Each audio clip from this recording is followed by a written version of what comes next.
यावानर्थोदपाने सर्वदा संप्लुतोदके तावान सर्वेषु वेदेषु ब्राह्मणस्य विजानतः।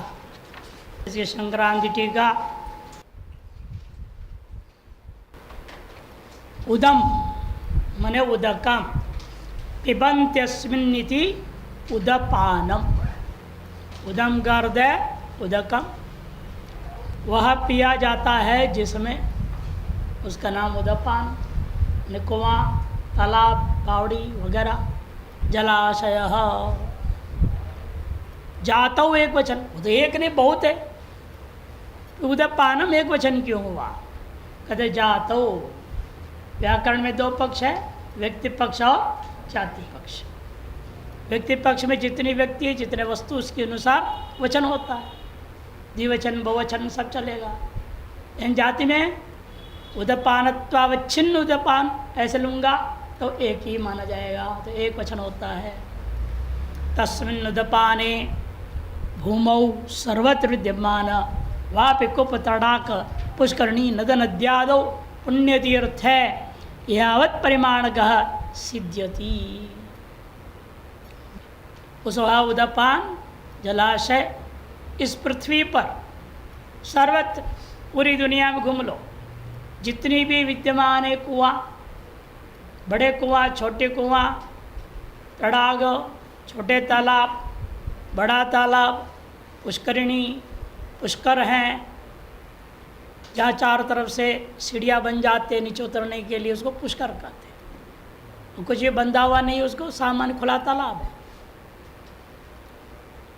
पुष्करिणी, नद, छोटी नदियाँ, बड़ी नदियाँ आदि और भी जितने पुण्य तीर्थ हैं, इन सभियों में स्नान, दान, अर्चना आदि क्रिया, स्नान दान आदि अर्चनादि क्रियाओं के द्वारा साध्यमानो अर्थः पुण्य लक्षणों, साध्यमान जो पदार्थ है पुण्य नाम से जिसको कहा जाता है, यावत परिमाण का सिद्धति, जितने परिमाण वाला वह सिद्ध होता है। इन छोटे छोटे जल साधनों से वो सारे की सारी चीज़ें सर्वतः संप्लुतोदक है।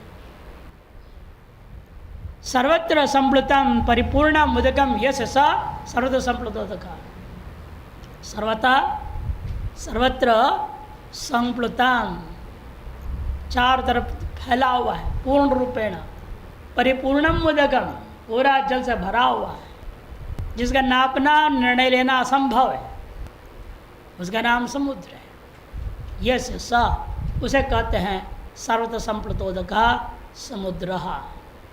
तस्मिन्नेव उसमें भी आप जो पूर्व में छोटे छोटे जलाशयों से आप कार्य करते थे, वे सब कार्य स्नान दान अर्चनादि क्रिया लभ्यमान पुण्य रूप अर्थस तावनि भवति। स्नान दान अर्चना आदि क्रियाओं से लभ्यमान जितना पुण्य है, वो सारा पुण्य उस समुद्र से भी हमें प्राप्त हो सकता है।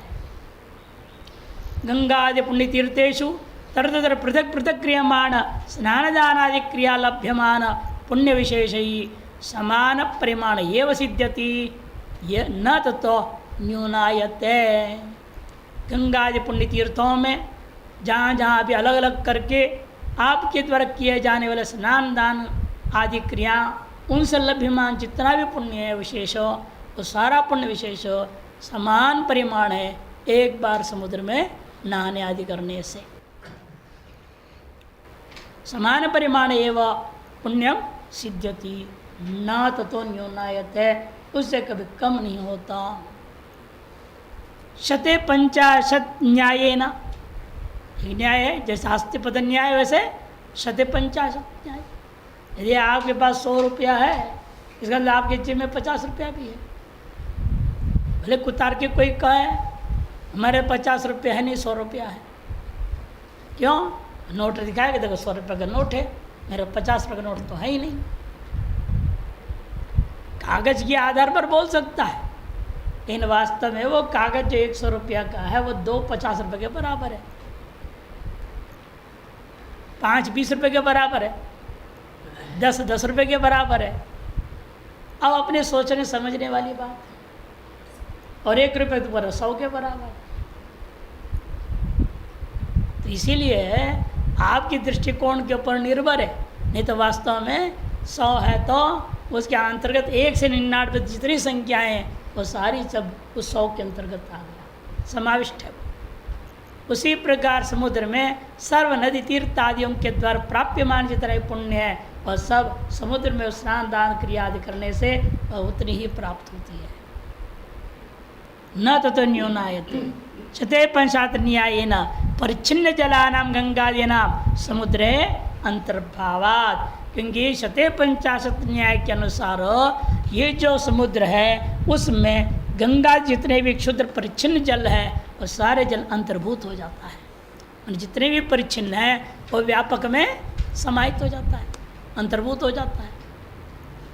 एवमेव, अब लौटते अपने में, एवमेव सर्वेषु वेदेषु ऋगादिषु, सकल वेद, शुक्ल यजुर्वेद, कृष्ण यजुर्वेद, ऋग्वेद, सामवेद आदियों में भी जितने भी कर्मकांड है सारे कर्म कर लो, जितना पुण्य होगा आपके वो। सर्वेषु वेदेषु ऋगादिषु प्रसिद्ध ही कर्मभिर याग यज्ञदान अध्ययन व्रत तपो योगादिभिर अन्यश्च पुण्य विशेषै संपाद्यमान श्रुत्युक्त आनंद। जितने भी ऋगादि वेदों में प्रसिद्ध कर्म वर्णन किए गए हैं, प्रसिद्ध कर्म क्या क्या है, जैसे कि यज्ञ है, याग और यज्ञ अलग अलग बोल रहे हैं। याग यज्ञ, दान अध्ययन, व्रत तपो योगादि भी, ये अलग क्यों कर रहे हैं? याग और यज्ञ में क्या अंतर है? प्रत्येक का अंतर है, धातु तो यज ही है। याग में घई प्रत्यय हो गया और उसी यज से नंग प्रत्यय तो यज्ञ बनता है। प्रत्यय भेद है, लेकिन प्रत्यय भेद ही नहीं, प्रत्यार्थ में भी भेद है। प्रत्यार्थ में क्या है? भाव है। भाव में लेंगे घई को तो क्या हो गया? याग का अर्थ होता है केवल दान। यज धातु का कितने अर्थ हैं? देव पूजा संगतिकरण दानेशो, उसे केवल दान अर्थ निकलता है। जब याग कहेंगे तो दान, देवताओं को दान देना याग है। इदम न मम, ये बोलना याग है। और फिर स्वाहा बोल के अग्नि में प्रक्षिप्त कर देने का नाम होम। होम को यज्ञ नाम से कर दिया। याग हमेशा देव द्रव्य त्याग का नाम याग। देवतोद्देशन द्रव्य त्यागो याग त्यक्तस्य द्रव्यस्य अग्नौ प्रक्षेपो होम। ये याग और होम में अंतर है। और होम के लिए उन्होंने यज्ञ शब्द प्रयोग कर इतने। देवता को उद्देश्य करके आप द्रव्य को ले लिया और अग्नि देवता के लिए आप ले रहे हैं, मालूम है, कह दिया ध्वरियों ने, होता उसका स्तोत्र पाठ करेगा, यजमान हाथ पे लिए हुए उस अग्नि देवता का ध्यान करेगा। जैसे वशट कहेगा उसे दाग स्वाहा करना है, उसे पहले इदम न मम कहा जाएगा। यहाँ तक क्रिया का नाम याग है। इदम नमक के बाद जब अग्नये स्वाहा, अग्नये इदम न मम अग्नये स्वाहा जब करेंगे तब हो जाता है यज्ञ या होम, उसको कहा जाता है। त्यक्तस्य द्रव्यस्य अग्नौ प्रक्षेप होम, वो यज्ञ। ये अंतर ध्यान रखते हुए दोनों प्रयोग कर दिया है। मीमांसा में खूब इस पर विचार है। तो इसलिए कि यज्ञ, याग, यज्ञ आदि जो करके आपको लाभ मिलना है, दान अलग ले लिया, बाह्य दान याग हो गया, अंतर्वेदी दान याग में क्या है? देवतोद्देश्य न आप त्याग रहे हैं, वो दान हो गया याग। और जो देवतोद्देश्य नहीं है, आप यहाँ लोगों को कपड़े बांट रहे, जूते बांट रहे, पैसे बांट रहे, खाना पीना दे रहे हैं, ये जो अन्नदान आदि हो रहा है, ये दान बहिर्वेदी दान कहा जाता है। वो अंतर्वेदी दान जो होता है वो याग है, और बहिर्वेदी दान को सामान्य दान शब्द से ही कहा जाता है। दान आदि जो क्रिया है, उन सकल क्रियाएं और भी आदि क्या लेंगे? अध्ययन, व्रत, तप योग इत्यादि भी अन्यश्च पुण्य विशेष ही, अन्य भी जितने पुण्य विशेष है उनके द्वारा संपाद्यमान श्रुत्युक्त आनंद, संपाद्यमान क्या है? श्रुत्युक्त विभिन्न स्तर के आनंद प्राप्ति, एक मानुषानंद से लेकर के प्रजापत्यान तक विभिन्न आनंदों की प्राप्ति होती है कर्मकांड के और उपासना का करने से। सार्वभौमादि ब्रह्मांत, वही बोल दिया, सार्वभौम ने एको मानुषांत, संपूर्ण पृथ्वी का राजा, युवा, दृढ़िष्ठ, बलिष्ठ, विद्वान इत्यादि वर्णन किया। एक मानुषानंद सार्वभौम आनंद है, वो वहाँ से लेकर के ब्रह्मा पर्यंत के जो आनंद है, भिन्न प्रकार के आनंद है, उन स्तर हैं, 100 गुना ज़्यादा आनंद हुआ करता है। उसको पुनः पुनः शतगुणी तो स्पष्ट कर दिया, जो कि पुनः पुनः कैसे है? 100 गुना है। यावान भवती, और सारे आनंद जितने भी होगा कुल मिला करके वो संपूर्ण आनंद, तावान आनंद विजानतः, ऐसा उतने आनंद आपके अपने आत्मा को जानता हुआ पुरुष को मिल जाएगा। जो ब्रह्मज्ञानी है, जो आत्मज्ञानी, आत्म साक्षात्कार जिसको हो रहा है, वह व्यक्ति को संपूर्ण आनंद अनुभव में हो जाता है, पूर्णानंद अनुभूति होगी। विजानत सर्वम इदम अहम च ब्रह्मैव इति, क्या जान रहा है वो? सर्वम इदम अहम च ब्रह्मैव, जो कुछ भी यत्किंच जगत्या जगत, जो कुछ जगत में अनुभव में आ रहा है आपको, नाम रूपात्मक संसार, यह सब कुछ और मैं जो विशिष्ट रूप में दृष्टा श्रोता मनता मानते आया हूँ, वास्तव में सब ये भेदपूर्वक जो व्यवहार अभी तक चल रहा था वह समाप्त हो गया, वास्तव में ब्रह्म ही हूँ।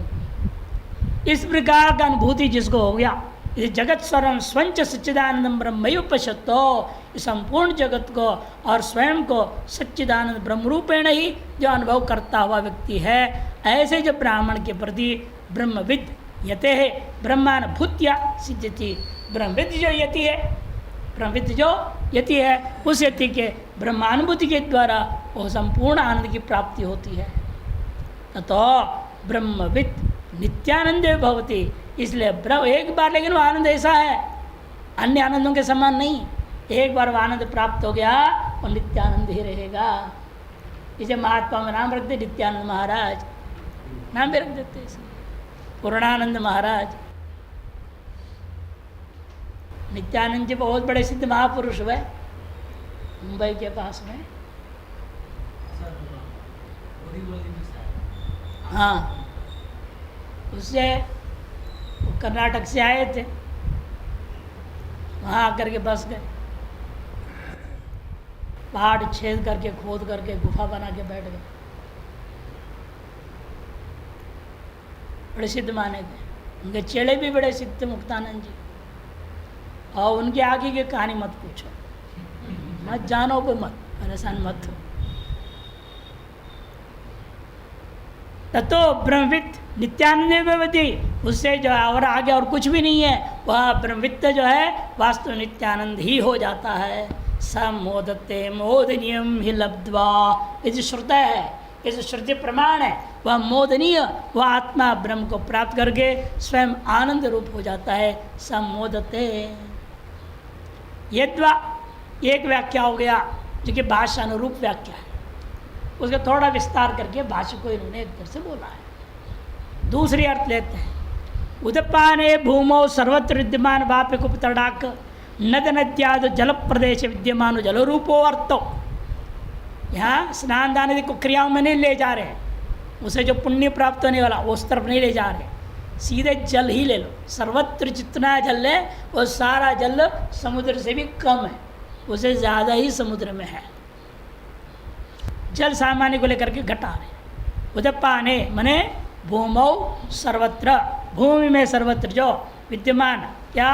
वापी बड़ी कुआं, कोप छोटा कुआं, तड़ाग छोटे तालाब, नद मान झरने, नदी, आदव नद्यादौ जल प्रदेशे जल प्रदेश विद्यमानो जल रूपोवर्तः या अवंतिष्ठति। विद्यमान जलरूपी पदार्थ जितनी है तावान सजल रूपोवर्त उतना ही जल या उससे बल्कि ज़्यादा जल सर्वदा संप्लुतोद के समुद्र है, सर्वदा व्याप्त जो जलमय जो समुद्र है उसमें एक कोण स्थित जल से अंशांश भवती यथा। माना समुद्र का एक कोण में जितना जल होगा वही सारा जल समझ लो पूरे संसार में व्याप्त है। माने इतने गुणा ज़्यादा है, एक कोण के अंश का भी अंश। पूरा जल इकट्ठा कर लो जो धरती पर है, क्योंकि वैसे भी धरती कहाँ है कि अपेक्षा से क्या माना गया, 2/3 जल है, 1/3 पृथ्वी है, और उस 1/3 पर कितना पानी होगा। जमीन भी तो है, पहाड़ है, सब है। इसलिए कहते हैं कि जितना वो समुद्र के जल है वह वैसे समझो एक कोण स्थित जलस्य अंश अंशो भवति। एक कोण माने ये जो 8 दिशाएं हैं हमारी, 8 दिशाओं में से किसी एक कोण ले लो, ईशान कोण ले लो, पूर्व कोण, कोई भी एक कोण ले लो। उस एक कोण में जितना जल हो सकता है उसके भी एक अंश मात्र ही है, समझो समस्त पृथ्वीस्थ जल को। एवमेवा ये जो ब्रह्मानंद के एक अंश के भी अंश नहीं है जो आनंद मनुष्य अनुभव करता है। यह बात बताने के लिए इस तरफ घटाया इन्होंने। तावान स जल रूपोर्थ सर्वसंप्लुत समुद्रे एक कोण स्थित जलस्य अंशस्याप्यंशो भवति यथा तथा वेदेषु शब्दादि विषयजातं विदन्ति जानन्ति इति वेदाः। वेदेषु का अर्थ क्या लेंगे? केवल ऋग्वेद आदि नहीं, कर्मकांड नहीं, आप वेद का अर्थ ले रहे हैं शब्द आदि सारा विषय।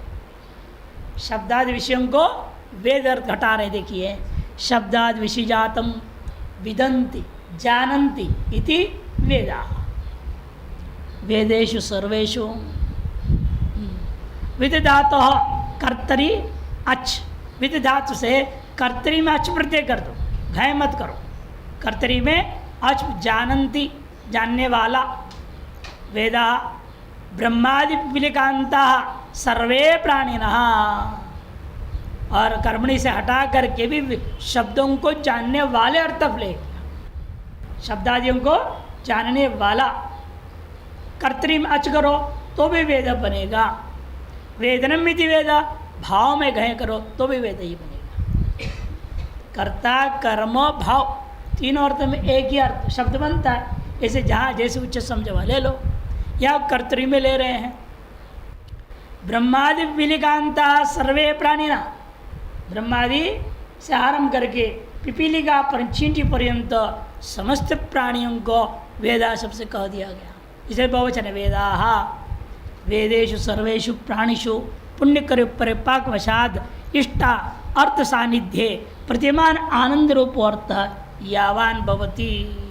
वेदेषु सर्वेषु मने सर्वेषु प्राणिषु अपने अन्य पुण्य कर्मों के परिपाकवश से इष्टार्थ के सानिध्य के कारण से उनको प्रतिमान जो सुख है, जो आनंद है, जितनी होगी समस्त पृथ्वी के समस्त प्राणियों को ले लीजिएगा, समस्त प्राणियों के जितना आनंद अनुभव किया जा रहा है तावान आनंद रूप अर्थ, उतना आनंद रूप अर्थ सर्वतो संप्लुत स्थानीय ब्रह्मणि स्थित आनंदस्य लेशांशो भवति। ब्रह्म रूपा जो ब्रह्मणि ब्रह्म में स्थित जो आनंद का लेश, एक अंश का भी अंश समझो, लेश का भी अंशो भवति। इसमें क्या प्रमाण है? क्योंकि श्रुति कह रही है ये तस्यैव आनंद से अन्यानि भूतानि मात्रम उपजीवन्ति इति श्रुतयः है। इसी ब्रह्म के आनंद का मात्रा एक अंश मात्र, समुद्र के एक बूंद के बराबर ही ये समस्त प्राणी आनंद को भोग कर रहे हैं। और पूर्ण आनंद मिल जाए तो क्या होगा इसको, हैं? इतने सी आनंद के लिए ही बड़ा फूल जाता है, अपने आप को बहुत बड़ी उपलब्धि समझ लेता है। अपना घर बन गया बहुत खुशियाँ मनाता है, बेटे की शादी हो गई तो खुशियाँ मनाता है, लाखों रुपया फूंक देता है। क्षुद्र ये सब खुशियाँ हैं, ये आनंद है, ये सुख है, उसमें ये समाया नहीं जा रहा है, फुला जा रहा है। तो सोच लो, यदि पूर्ण आनंद अनुभूति हो जाए तो ज़्यादा तो लगता है मेरे को सीधे हार्ट अटैक हो जाएगा उसको। वो आनंद समाया नहीं जा सकता है, संभलेगा नहीं।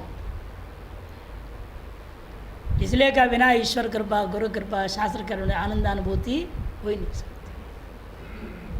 बिना साधना के किसी की थोड़ी बहुत कुंडली जग जाती तो क्या हो जाता है? अधिकतर आधे पागल हो जाते हैं। अधिकतर जन्म जन्मांतर कोई साधना और कोई पुण्य की वजह से यहाँ थोड़ी थोड़ी खुजली हो जाती है, कहीं घंटी बजती है, कहीं जो है बिना बज जाती है, कहीं कुछ शब्द हो जाते हैं। इतने से ही आदमी सोच लगता है मेरे बराबर कोई योगी नहीं दुनिया में, और साधना वधना छोड़ देता है और फिरते रहता है इधर उधर। इसीलिए पार्शियल अवेकनिंग ऑफ कुंडलिनी एक भाग है। एक पुस्तक में स्वामी नारायण सरस्वती करके हुए स्वामी शिवानंद सरस्वती के शिष्य, उन्होंने बहुत सुंदर अध्ययन करके लिखा हुआ है पार्शियल अवेकनिंग ऑफ कुंडलिनी। जब आधा आधा कुंडली जग जाता है तो क्या होता है? वो जब विदेश में घूमते रहे, ऐसे आधे पागल योगी उनको बहुत मिले, बहुत मिले। तब उन सबका अध्ययन करके उन्होंने लिखा हुआ है किसके कहाँ तक जगने से क्या लगा उन्हें, उनका अनुमान है। यहाँ तक किसी के बस मूलाधार से निकला वापस मूलाधार में चला गया, उसकी क्या दयनीय दशा है। स्वादिष्टान तक जग के वापस चला गया, उसकी क्या दुर्दशा है। मणिपुर तक आया और गिर गया वापस, उसका क्या है हाल। सबसे ज़्यादा खराब वो बोलते हैं अनाहत तक आकर के जो गिर जाता है उसकी सबसे बुरा हाल होता है। और उन्होंने जो है पता नहीं कैसे सांकेतिक भाषा में कद नाम नहीं लिया उन्होंने, लेकिन उनकी भाषा से लगता है बोल रहे रजनीश को।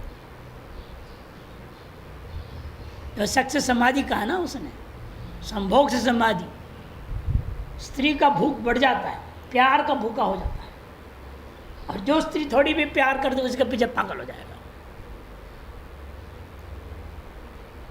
और एक स्वामी महात्मा हुए बड़े, परमहंस स्वामी निगमानंद सरस्वती करके, उन्होंने 4 पुस्तक लिखे, 4 गुरु, योगी गुरु, तांत्रिकी गुरु, प्रेम गुरु भी लिखा उन्होंने। और उनको जो मिली वो अल्मोड़ा में मिली थी, प्रेम गुरु। ऐसे ऐसे सब ग्रंथ भी लिख दिए लोगों ने। ये सब जो है सम्यक कुंडली जागरण के अभाव के कारण से हो जाता है। आते उनको वेदांत में तो रुचि नहीं होती है, अन्य चक्रों में ही रह जाते हैं। वेदांत पढ़ना सुनना उनको पसंद नहीं। हाँ, बहुत खतरनाक होता है। यदि सही ढंग से उठा नहीं तो गड़बड़ ही गड़बड़ है। इसे बिना गुरु के देख रेख में, अब लेकिन क्या करे, किस जन को पुण्यवशात जग गया तो करे क्या? उसे प्रारकर्म ही ऐसा मानना पड़ेगा। हमारे पास में से कई लोग आए गए हैं तो हम वो तुरंत याद करते हैं, देखो वो जो बोले हैं वो यहाँ आ गया, सामने प्रत्यक्ष हो रहा है। एक तो फरीदाबाद से आते थे, बार बार बोलते थे स्वामी जी वही अवस्था मेरा दोबारा कैसे होगा। तो मैं उनको कहता था भैया आप डिग्री पास हो गए, अब फिर 10वीं में कैसे मैं दोबारा परीक्षा दूंगा? है ऐसे सोचोगे तो संभव है? उचित है वो? भाई आप साधना के ऊंची लेवल पे पहुंच गए और फिर दुखी हो रहे इससे, ये इसके पे से वो अच्छा था, मैं वापस वहीं जाऊं। जैसे आप बुढ़े हो गए, दोबारा बचपन में जा सकते हो, अब आपको अच्छा लगता हो कंची खेलने में, तो क्या बनोगे बच्चा दोबारा? इसीलिए वो बीत गई वो साधना काल, वो अवस्था, अनुभूति खत्म। अब आगे की ओर आगे हो, और आगे से और आगे जाने की सोचो, पीछे के मत उसको लेकर के मत बैठो। जितने भी समझाओ, नहीं हमको एक बार दोबारा वो अनुभूति कराओ बोलते थे। फिर हमने उनको कुछ उपाय बता दिया, जाओ हो जाएगा दोबारा, लेकिन ज़्यादा नहीं चलेगा। 2-4 दिन अनुभव रहेगा, फिर आपको वापस आगे बढ़ना पड़ेगा। गए हो 6 महीने लगातार लगे रहने का फल निकल गया। बहुत खुशी से आए झूमते हुए यहाँ पे, 3 दिन तक उसी धुन में पड़े रहे, खाना पीना बंद, सब बंद। और चौथे दिन वहाँ से निकल के आए, बोले कि स्वामी जी अब तो हमको वही चीज़ दोबारा अनुभव हो गया ना, अब फिर आगे प्रार्थना नहीं करना उस अनुभव के लिए, फिर आगे के बढ़ो।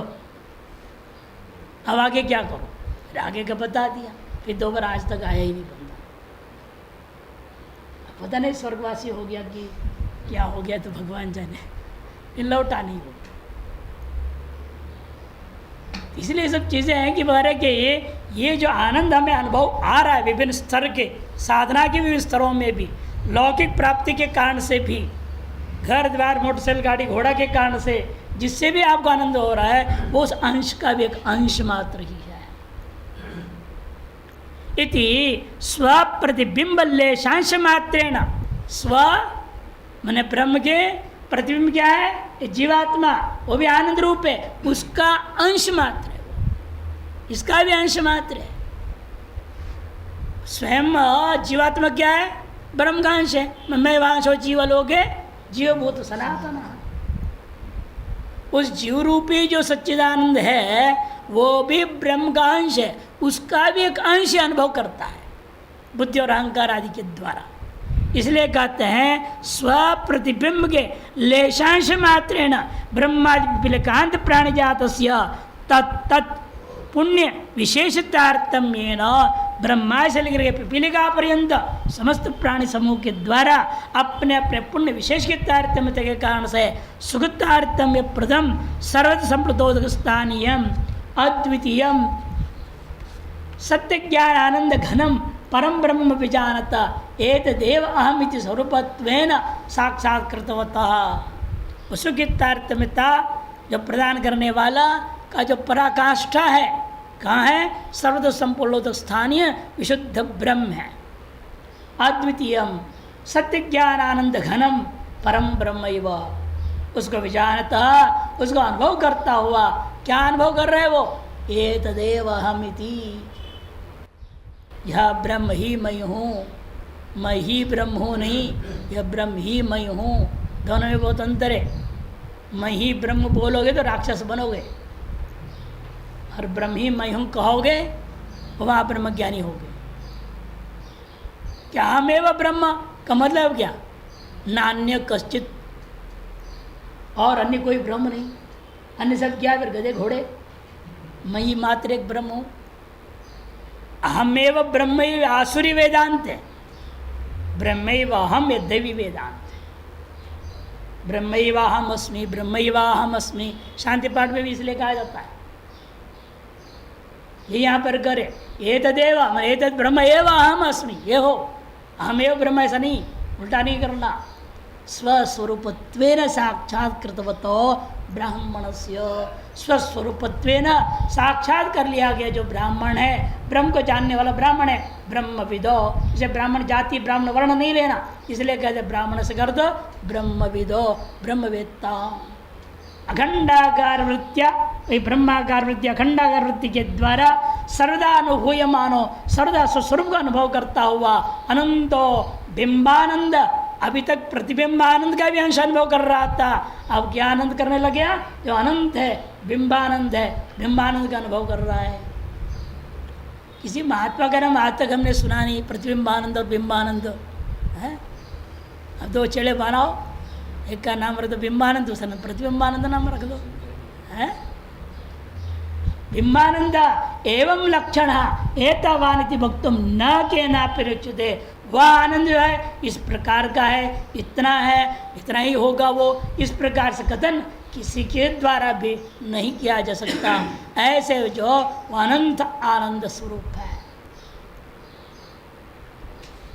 46 का टिप्पणी में आइए। उदपानम, पहला अर्थ वही ले रहा हूँ मैं, उदम माने उदकम, तम पिबंत्यस्मिनिति जो है विग्रह करते हुए परिच्छिन्न उदकम इत्यर्थ, परिच्छिन्न जलों का नाम है उदपानम। यथा ही पर्वत निर्जराः पर सर्वतः स्रवंत यत्र कुछ उपत्यकायां पर्वत तले स्थित निम्न भूमि भाग तस्यां कासारादौ एकत्र मिलन्ति तत्र प्रत्येकम जायमानमिति। जैसे कि पर्वतों से आप देखते हैं झरनाएं निकलती हैं, गदरे निकलते हैं, पानी इकट्ठे गिर रहा है, नीचे आ रहा है, और सब कहाँ होते हैं? निम्न स्थल में आगे इकट्ठे हो जाते हैं। पहाड़ में भी ऊपर में अनेकों ताल बने हुए हैं, तालाब। फिर आगे और भागने की जगह नहीं मिला तो वहीं इकट्ठे हो गए वो। फिर उससे भी आगे पहाड़ है, वहाँ वो जितने गहराई वहाँ पर था खाई उसे भर गया, उसके बाद नीचे जाते हैं, वो एक तालाब सा हो जाता है। नैनीताल, सहस्रताल, अनेक ताल इस प्रकार, भीमताल, पहाड़ों में ऊपर ऊपर में ताल होते हैं, उसको कहते हैं उपत्यका। संस्कृत में नाम क्या है? उपत्यका। वही कह रहे हैं, हाँ, पर्वत निर्जरः सर्वतः स्रवंत यत्र क्वचित उपत्यकायां, जहाँ कहीं उपत्यका मिल जाए वहाँ इकट्ठे हो जाते हैं। उपत्यका क्या चीज़ है वो स्पष्ट कर दिया आगे जो कोष्टक में लिखा है, पर्वत तले स्थित निम्न भूमि भाग। पर्वत तल में स्थित निम्न भूमि भाग, जहाँ पर जल इकट्ठा हो सके, उसको ताल शब्द से कहते हैं लोग। तस्या तार्श उपत्यकायां कासारादौ इत्यर्थ, कासारादियों में एकत्र मिलंती, जहाँ इकट्ठा होकर मिल जाते, तत्र प्रत्येकम जायमानम, वहाँ प्रत्येक में से उत्पन्न होने वाला सर्वम उदक प्रयोजनम, जो कुछ भी जल का प्रयोजन है, क्या? स्नानादि, स्नान दानादि, स्नानादिकम समुदित जल समूह है, वह स्नानादि रूपा प्रयोजन समुदित जो जल समूह है, कहाँ? समुद्रे सूत्रनाम भवति, अनायास ही सिद्ध हो जाएगा। तथा इति दार्ष्टान्त के द्रष्टव्य, उसी प्रकार अब दार्ष्टान्त में भी आप घटा लीजिएगा, जैसे भाष्य टीका में उसके अनुसार ब्राह्मणस्य ब्रह्म भावम प्राप्तस्य संन्यासिनः इत्यर्थ। यहाँ ब्राह्मण से वर्ण व्यवस्था है, जाति व्यवस्था वाले को नहीं लेना। यदि ब्राह्मण का मतलब यहाँ ब्रह्म भाव को जो प्राप्त कर गया, ब्रह्मविद ब्रह्म भवति जो हो गया, ऐसे जो सन्यासी इत्यर्थः। अगला श्लोक सुप्रसिद्ध श्लोक है, उसके अवतरण का में भाष्यकार इतना ही कहते हैं, कर्मणीति, कर्मणीति इतना ही है। और तवच दो बार भाषी का है, यहाँ तवच नहीं होनी चाहिए, आगे तवच है। अवतरण की इतना ही है, कर्मणीति, मैंने सूत्र का जो श्लोक का एक शब्द को प्रतिकृपण ले लिया। संक्रांति अपने अवतरणगा में कह रहे हैं, यद्यपि एवं लक्षण संपन्न से ब्रह्मितमस्य सर्वकर्म संन्यास अधिकार, इस प्रकार से जो वर्णन किया गया, परिपूर्ण आनंद से संपन्न जो ब्रह्मविद्ता है, ब्रह्मविद्ता ही नहीं, ब्रह्मविद्तम, ब्रह्मविद्, ब्रह्मविद्तर, ब्रह्मविद्तम, फिर से ब्रह्मविद् वर्य भी आएगा। सप्त ज्ञान भूमिकाओं को लेकर के अलग अलग वर्णन करेंगे आगे जाकर के। यहाँ इस तरह के ब्रह्मविद्तमस्य, ब्रह्मविद्, ब्रह्मविद्तर और ब्रह्मविद्तम, उसी को वास्तव में सर्व कर्म संन्यास का अधिकार है। बाकियों को केवल सर्व काम संन्यास का अधिकार है, सर्व कर्म संन्यास का अधिकार नहीं। तथापि, यद्यपि ऐसा है, तथापि शोक मोहाविष्टत्वादि धर्मैर विचार्यमाणे नैत लक्षणम तो ही दृश्यते है। फिर भी तुम तो ऐसे नहीं लग रहे हो। किसको करें? अर्जुन को। भगवान कह रहे हैं तुम तो शोक और मोह से आविष्ट आदि जो क्षुद्र धर्मों से विचार्यमाणे नैत लक्षण तो ही दृश्यते है। एतार्श ब्रह्म ज्ञान और ब्रह्मानंद का लक्षण तुझ में घट नहीं रहा है। ततः इसलिए तव कर्मण्येव अधिकारो न तो ज्ञाने नापिच संन्यास है। इसलिए तुम्हारे लिए तो तुम्हारा अधिकार कहाँ है? कर्म में ही तुम्हें अधिकार है, न ज्ञान में अधिकार है, न संन्यास में अधिकार है। इति वदन शतधा कृत श्रवणानामपि अमृतात्मक ज्ञानानाम मुमुक्षुणाम स्वधर्मनुष्ठान अवश्यम कर्तव्यम न क्वचिदपि त्यक्तव्यमिति निष्कर्षम महा।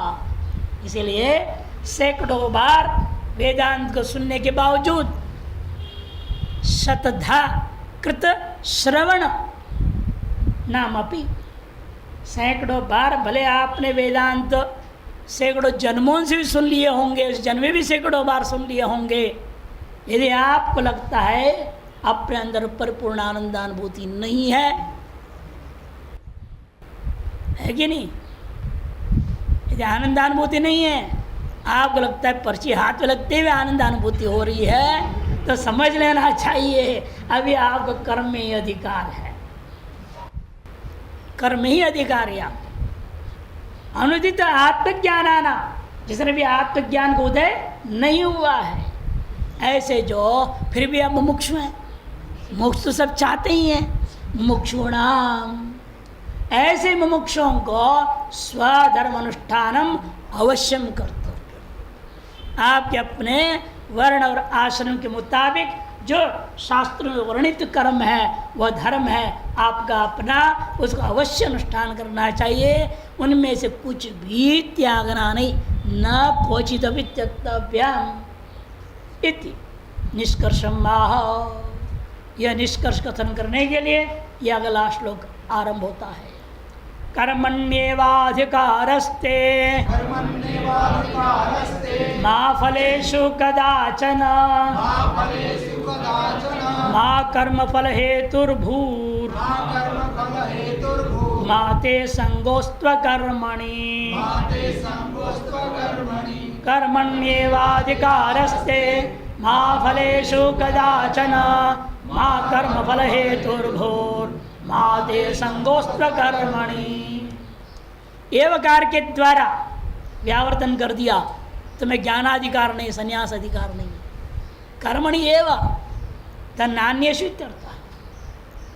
अधिकार किसको? ते मैंने तव, तव अधिकार कर्मणि एव न ज्ञाने न संन्यास एव। साथ साथ माँ फलेषु, फल में भी तुम्हारे वास्तव में कदाचन एक क्षण भर के लिए भी भूल से भी फल में किसी प्रकार का अधिकार मत समझो। माँ फलेषु कदाचन, यदि फलासक्ति हो गई तो क्या होगा? तुम कर्म के फलों का कारण, कर्मफल क्या है? जन्म, जन्म के कारण बन जाओ। कर्मों का फल यही है, जन्म मरण देना। कर्म फल के हेतु तुम मत बनो, माँ भूहु। कर्म के फल जन्म मरण के चक्कर का कारण होता कामी तुम मत बनो। फिर बिना कामना का मैं करूँ ही क्यों? है ये कहे हैं अकर्मणि ते संगो मास्तु, ते संगो अकर्मणि मास्तु। और तुमको अकर्म में भी आसक्ति नहीं होनी चाहिए। कर्म को करो और अनासक्त होकर के करो। अनासक्त होकर कर्म करने में ही तुम्हारा वास्तविक अधिकार है। अकर्म में भी आसक्ति नहीं करो, अर्थात अनासक्त भाव से कर्म ही करते रहना चाहिए।